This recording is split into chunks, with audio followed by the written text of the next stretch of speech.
and welcome to episode 28 of the Making Stories podcast. We're laughing because I already did an intro for 29, and then when we started recording again, Claire said it was 27, and we figured it is episode 28. Yes. I am Hanna Lisa. Over there is my wonderful dear friend and lovely colleague Claire, and we are a part of the Making Stories team, and this is our podcast. We here at Making Stories are all about knitting sustainably, no matter whether that's through our magazine that we publish twice a year or through the selection of sustainable yarns that we offer in our web shop. And this podcast is all about sort of the things that are happening behind the scenes here at Making Stories, but also really what we're knitting, because we damn love knitting. So. Yes. So yeah, grab a cup of tea or coffee. My drug of choice is the coffee. I'm on water. Ooh, fancy. Tap water. And come, same here, always tap water. Yeah, and come spend the next 30 minutes or so with us. We have a couple of different things to talk about today, and I'm going to kick it off with quickly sharing something special that is going on in the shop right now as we are publishing this. We are doing something that we very rarely do. We're having a sale. Yay! Yay! So we don't do sales very often, but we are in a situation where we need to clear some shelf space because we have a few beautiful new yarns coming for issue 7. Later in the spring, and so we're letting go of a few of the things that we have on the shop shelves so far. Last I checked, by the time that we record this, there's still a little bit of all of the three brands that are on sale left. If you are curious though, I would recommend to hurry because there's not a lot left. No. So what's on sale? We put our Schneeflöckchen hat kits on sale. Maybe, Claire, you could put a little picture Absolutely. In there, because I actually forgot to bring the yarns from the yarn cave. Great podcast preparation, Hanna Lisa. So in December, as sort of the highlight of our winter celebration, we published the Schneeflöckchen hat pattern, a beautiful colorwork hat pattern, by Annika Scheers, and we put together some kits to go with it, and there are still a handful left in 2 colorways, both of which have a beautiful natural cream as the main colorway, and then one that is called Autumn has a gorgeous yellow contrasting mini skein, and the second one is called Pine that has a gorgeous green mini skein to go with it. The yarn is 100% German merino, processed and sourced here in Germany, and hand dyed with natural dyes by Annika herself. So those are on sale right now. As are the naturally dyed beauties from Annabelle Williams, a yarn gorgeous. That is not very easy to get here in continental Europe.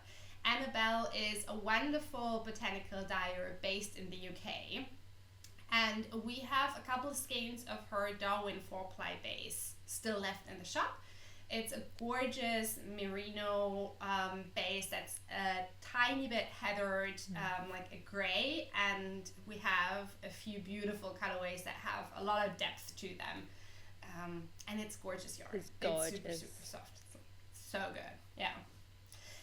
And the third thing that is on sale because it's coming back in a different iteration next month. We're going to be talking about that particular yarn a little bit later on in the podcast. And that is Marina Skua's Mendip 4-ply. I think at the time of recording this, we have 2 skeins left of that, so I'm not sure. I'm not surprised. It's gorgeous. Yeah, it's an absolutely stunning yarn. It's perfect for color work and texture. And the reason that we put that on sale is because Marina had it spun up again, but in a slightly different composition to match her heavier weight DK yarn. And so we're bringing that new spin back into the shop as part of our issue 7 launch. Which is going to be so exciting. Yeah, and the sale ends on Sunday. So you have until Sunday to get your yarn orders in. Or until it sells out, which I have a feeling it's going to go fairly quickly. So definitely check in on that as soon as possible. Absolutely. And with that, I'm throwing it over to you for an exciting update on the Easy Read fundraiser. Yay! So if you watched our last episode, you will know that we started a fundraiser for our issue 7 Easy Read version. A really quick backstory on that: we have Easy Read versions of issue 5 and issue 6. And this is for our non-sighted and partially sighted members of the community. We would love to do it for issue 7, but we're not able to on our own this time. It takes a lot of time, a lot of work, and a lot of money to be able to fund an Easy Read version. So instead of just scrapping it, we decided to do the fundraiser, which I spoke about in a little more detail in the last episode, so be sure to check that out.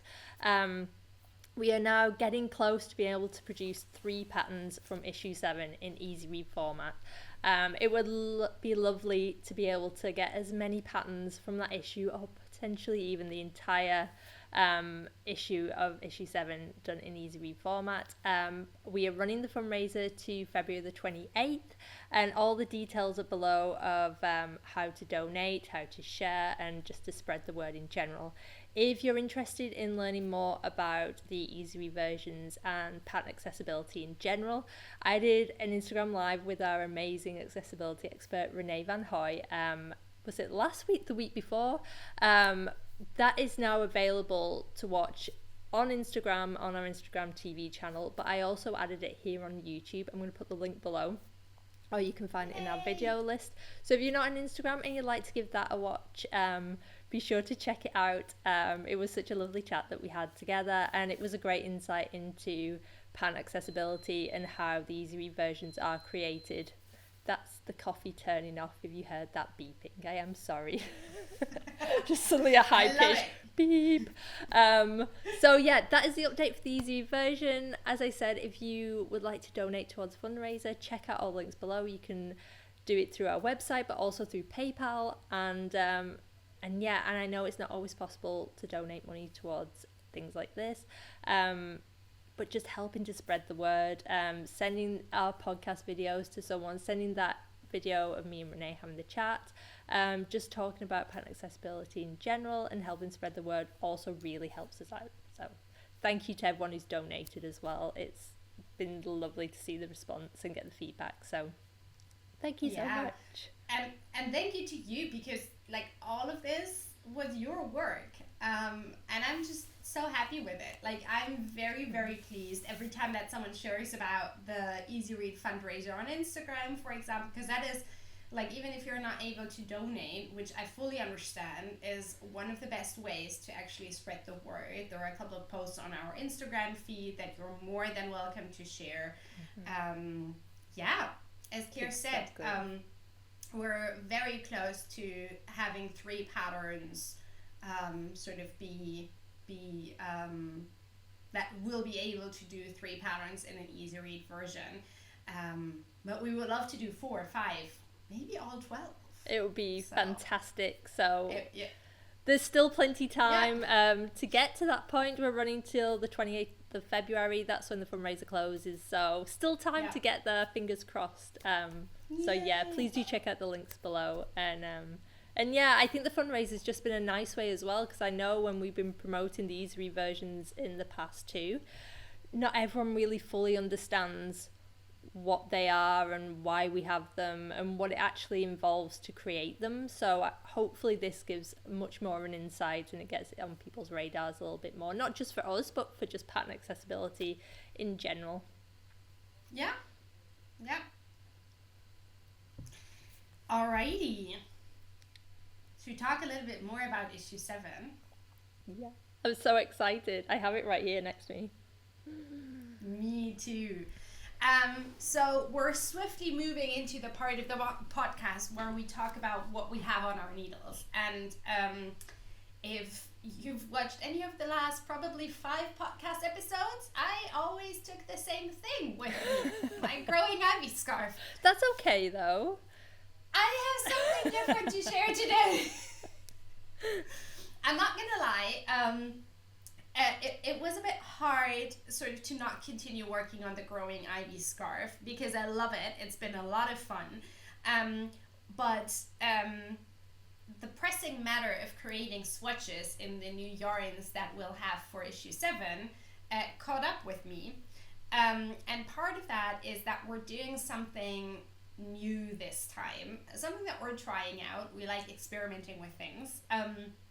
And also something to say a little thank you to our loyal customers who have purchased an annual subscription. So everyone who's purchased an annual subscription will get early access to the yarns and the pattern kits that we've put together for issue 7, which I'm very excited about. And I know that the subscribers that I've talked to, because I actually sent out a survey asking people what they would think about that, they were super excited about that as well. Oh, good. Don't worry, the yarns and the kits, they will also be available to everyone else later on in March. But we wanted to give our subscribers the chance to put their yarn purchase together with their subscription so that we would ship everything out together, reimburse additional shipping costs, and they would get the yarn right away with the magazine so that they could cast on immediately. So yeah. So I started swatching for a few things. Show us. I've seen some glimpses, but I haven't seen them moving around. So, I started swatching for 2 patterns. These are the swatches that I started with. Oh, they're so exciting. Look at those colours. Yeah, and I'm just gonna sneakily take the original pattern and put it next to them. Oh, it looks so good. I don't know which colour. I love the original colours, but I don't know. I love the monochrome as well. That's such a nice... I never even thought about that. No, it was so fun. I have a really, really hard time coming up with kit colors. The team knows that because I always ask them. I'm like, people, here's a screenshot of my Pinterest board that includes 387 different yarn colors. Which one should we choose? And for this, it wasn't any different. And monochrome actually was a suggestion by our colleague Elsa, and I think it works perfectly. I think so as well. So yeah, I'm just gonna talk a little bit about this. We're gonna have a separate video where we talk about all of the samples for issue 7 and another one where we talk about the yarns. But as this has brought me a lot of joy, I quickly wanted to share it with you. So it's the Fanlight sweater by Marina Skua, knit in her updated version of the 4-ply, which is even better than the first version that she did, and that was already damn good. And so this is a really, really, really good yarn. And I really liked doing the swatches because, as you can see, there's quite a different effect to sort of the way that you which colors you choose as the main color and contrasting colors, and yeah, I really enjoy those. They are not blocked, by the way. I still have to block them, but yeah, they very, look very gorgeous. To them. Excuse me. So yeah. So if you like them and you're not a subscriber yet, an annual subscriber that is, consider becoming one, because you'll get first dips on these beauties. And then when I was done with the color work, which by the way, I had to rip out this swatch twice, because when I got here, the first time I did something silly with the increases, and the second time I got to here, where you start the second color work motif, I was like, something's off. And then I realized I had swatched the main and the contrasting colors. So. It happens. Yep. I did that with a sweater of Chris's. Yeah. It's easily done. But I really enjoyed the swatching. I know it's not everyone's favorite. But after having worked on the same project for a long time now, this was a perfect palette cleanser. Yeah. Because you get to swap between different things. Exactly. So I started with the color work, and then I moved on to cables. So those are 3 out of the 9 that I have to do, or that I want to do. So we're getting there. And this gorgeous cable panel, it's so pretty, belongs to a design by Marianne Munier, the Sakai cardigan. You can see it in full. It's so pretty. Look how 3D those cables are. Yeah, I know. I can't wait to block them. Like, so these are not blocked either. Oh, it's so pretty. Super, super good. And I'm really excited about them because for these and for Sakai, we are adding a new yarn to the shop that I know a lot of people have been asking whether we're going to get it. The Rerum Natura's Juliet is coming to Making Stories. Oh, one of my favorite yarns. I love that yarn. I know. It's such a good yarn. So as I said, we're going to have a different yarn preview video. But it's basically the bigger sister of the Rerum Natura's Ulysse, which we've carried for a little while now. It's super good for cables because it has a really round structure. It is woolen spun, so something that I think people tend to gravitate towards worsted spun for cables because worsted spun yarns are really crisp. But as you said, like look at the 3D effect of this. It's gorgeous. Clear knit TNQ Lamb's watershed scarf, which is also full of cables in this yarn. And I think you showed it maybe 2 podcast episodes back. Was it 2 episodes? It was like for the beginning of the year because it was I finished it off over Christmas, but I'll find it and I will link it. I think I can do the little card in the corner, and I'll link it below. I also have my watershed scarf around somewhere that I could go get if you want me to.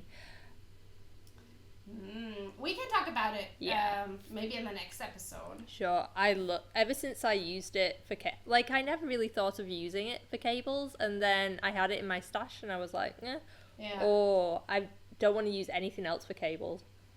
It's so good and it's so fun to knit with. And I'm really intrigued by the way that the cables show up in the different colorways. So this is eucalyptus, then we have quartz. And I just randomly grabbed colors from the pile of nine skates that I have. And this is Poivre Essai. And so I think it's so nice. We'll have something for you no matter whether you prefer the neutrals or the greens. We'll have a blue, we'll have lots of pinks, we'll have yellow. So I think the fit of that cardigan as well, even though it is very heavily cabled, like it's a very rich texture, it's also, because it's a very wearable fit, it's going to be one of those cardigans that I know people are just going to pull out the closet forever. It's never going to go out of style, and it's always going to be super cozy. Yeah. And after swatching for it, I am very, very intrigued to cast one on because these swatches, they worked up very quickly. Like one of them, maybe like an episode and a half of Agents of S.H.I.E.L.D., which I love that show. I like Agents of S.H.I.E.L.D. I'm almost done. I was in like... So I'm almost done with season 7, which sadly is the last one. I need to catch up with it too, but swatching like that is fun when you're also working through seasons of things, because you could just sit down and maybe lose a whole week of your life. Exactly. I had a kid and partner for a weekend this weekend, and that was a lot of how I spent my time. And it was so good. So yeah, but you also have something in the Rerum Natura yarn on your needles. I do. If you were watching the last podcast, you'll know that I'd swatched for Yoki. So I've had a stash of the Ulysse for quite a while now. You focus on that. In the gorgeous sage colour. Let me get a little closer. There we go. This gorgeous sage, which I've been smitten with for ages, and I kept looking at it and thinking, I need to cast on Yoki. So that's what I did. And I also mentioned in the podcast, because I know a lot of people bought Yoki kits when we did them the first time, and it's been a really popular single pattern, and Ulysses has been super popular ever since we put it in the shop. So I mentioned that just in case there are other people out there ready to cast on Yoki, that we could do like a little, nothing too stressful, but maybe a little knit along here as we do it together, because there are some points in Yoki that are maybe a little bit more challenging than other sweaters. And talking of challenging, I did start the short row shaping on the front yesterday, so which was a little bit of a brain wrinkler at first, but then it was absolutely fine. But yeah, so I've started Yoki. I'm going to show you quickly where I'm up to, and then I'll show you a picture of the sweater just in case you don't know it. So I cast on for the back, and then and I did the short row shaping at the top. Oh, thank you, love. Hanna Lisa's going to show you now. So this is the back piece. It's knit top down. So you start by casting on all the stitches along the shoulders, and then you do the shoulder shaping with short rows. So you knit the back and down to for the sleeve. So this is going to be the armhole right here, which I keep looking at it. I did it, so I've already knit a little bit longer than the pattern suggests, just because I wanted a slightly larger armhole. And I think this should be fine. It's still looks a little small there, but maybe it's because I'm looking at it on camera. But I got everything on needles at the moment, so I can knit a little bit longer if I decide I want a longer armhole depth. So, and then once you've done that back piece and you've got your shoulder shaping, you pick up stitches for starting the fronts, and I've just done last night, so you can see that the pattern's just beginning to emerge right so pretty there. Such an interesting construction as well. Yes, and you know what, I'm kind of slightly embarrassed to admit this, but I sat there with it last night and I got to doing the front pieces, and the instructions are pick up so many stitches starting at the and do not knit. And I think maybe just as a lazy knitter, even when I've seen that instruction before, because it's always been from the right side and you do it a lot, or in the round, I've just always picked it up with yarn. Yeah. And I'm trying to do it. I was like, this isn't working. Like, I'm back to front and it's weird and I don't understand how. So I Googled after 20 odd years of knitting. I was like, pick up and do not. It's like, what?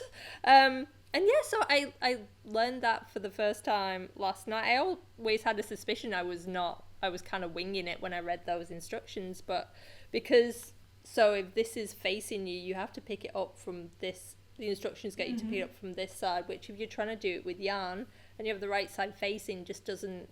It's really clumsy. So yeah, that was really fun. I learned like a whole new thing last night of another way to pick up stitches, because I've always just been in my own head and that's how I pick up stitches. So yeah, Which, to be fair, I think is the way that it's done in most patterns. Like, yes. I mean, if you were to like look at Northbound, the cardigan that you're wearing now, like when you picked up for the collar and the button band, like that's how you would have done it. Exactly. But there are certain ways of shaping a sweater. So like Mariana has done it with the short rows and like depending on the direction where you can't knit it. But it's so funny that you say that you Googled it, because I don't remember. I've been trying to think since you started talking about it which pattern that was.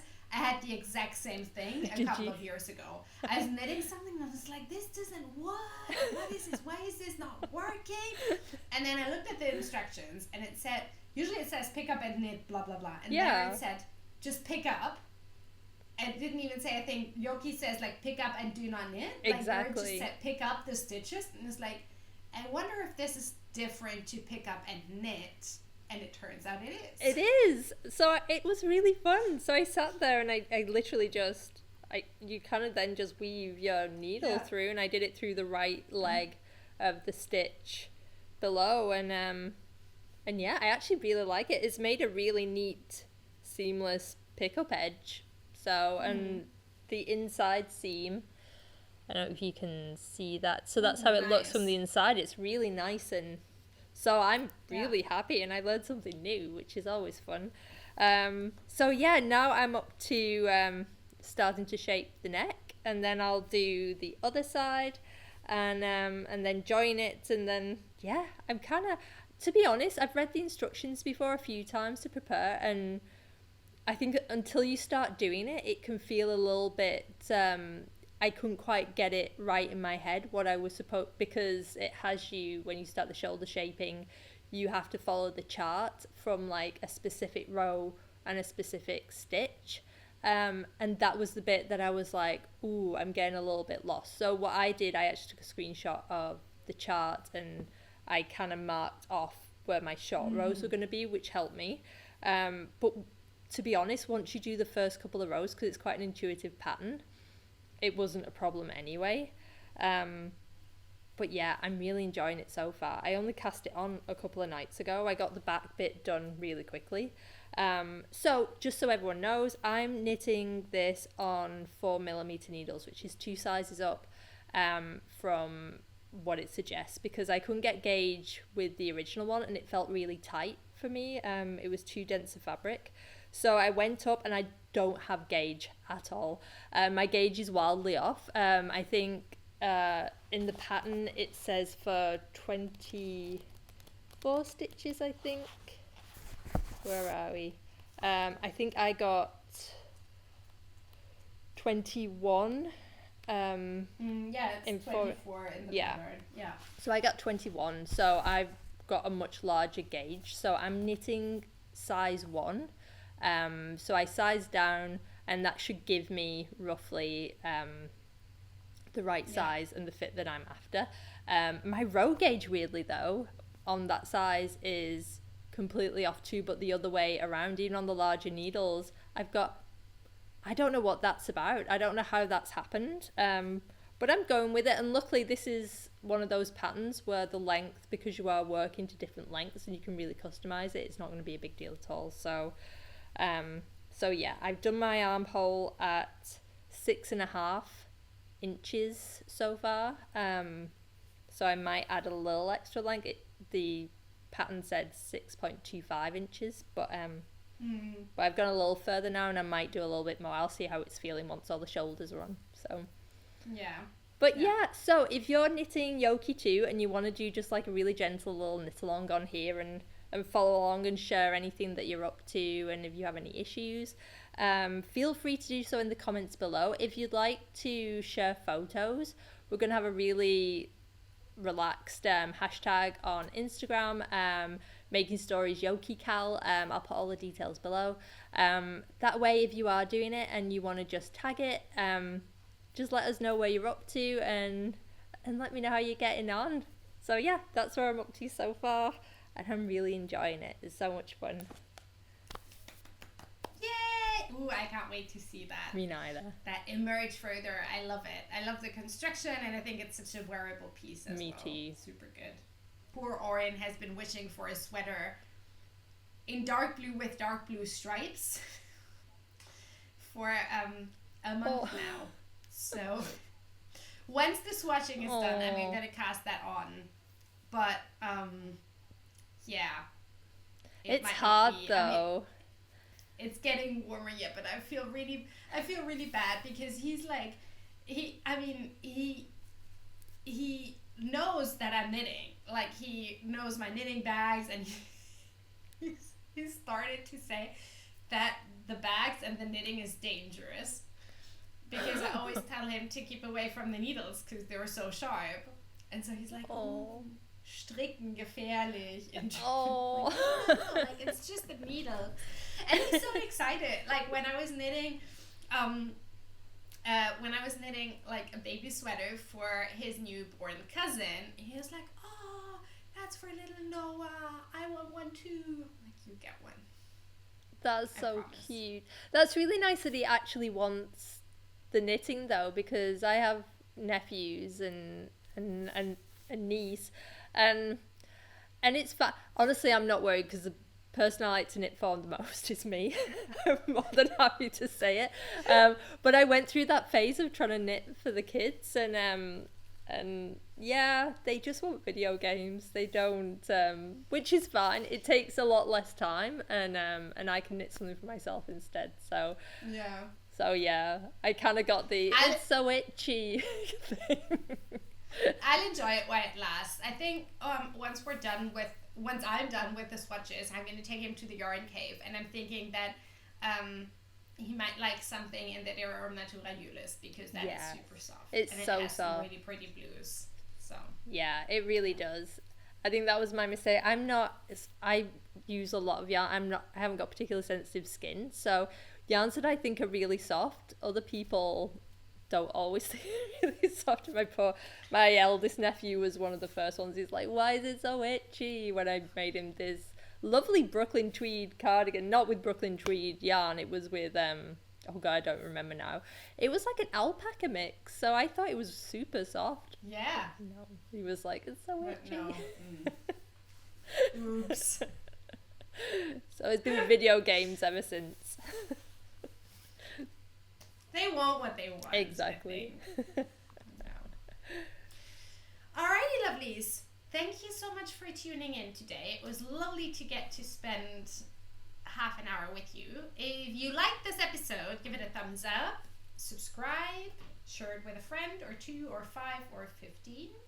Don't forget, the Easy Read fundraiser is still going on until the 28th. So if you're able and want to, you can still donate until then, or just share about it. We also have our sale going on until Sunday, and then the exclusive subscriber early access to the yarns for issue 7 that will launch on March 1st. So if you like the little glimpses into the swatches that we've shared, consider becoming an annual subscriber to the magazine. Yay! Oh, actually, for the annual subscriptions too, a blog post that's just gone live. So if you want to read more about the benefits of being an annual subscriber, I'll pop the link below, and you can check that out. It has all the details in that you need to make a decision if that's the right choice for you. So yeah. And then we do we actually have another podcast episode coming up before the launch? No, so we're gonna have, so normally we'd be seeing you in 2 weeks. We're actually going to see you in 3 weeks with a very special episode, which is going to be our sample preview episode. So we're going to sit down, and we normally do one big launch day episode, and it gets super long and very giddy. So we thought we'd split things up a little bit this time. So we're going to be taking a break in 2 weeks, but then the following week we'll be back. We'll be showing off all the samples. Excuse me, and then we will have another little bonus episode in there showing all the yarns and the kits at some point, but then we'll be back with our usual podcast episode, which will be our launch day celebration one, where we can just be a lot more frivolous and not look at this sample, and then us kind of have a little dance at the end. so we'll be back with the launch day one then. Alrighty, sounds like a wonderful plan. Yes. See you then, lovelies. See you soon. Take Bye. care of yourselves. Bye.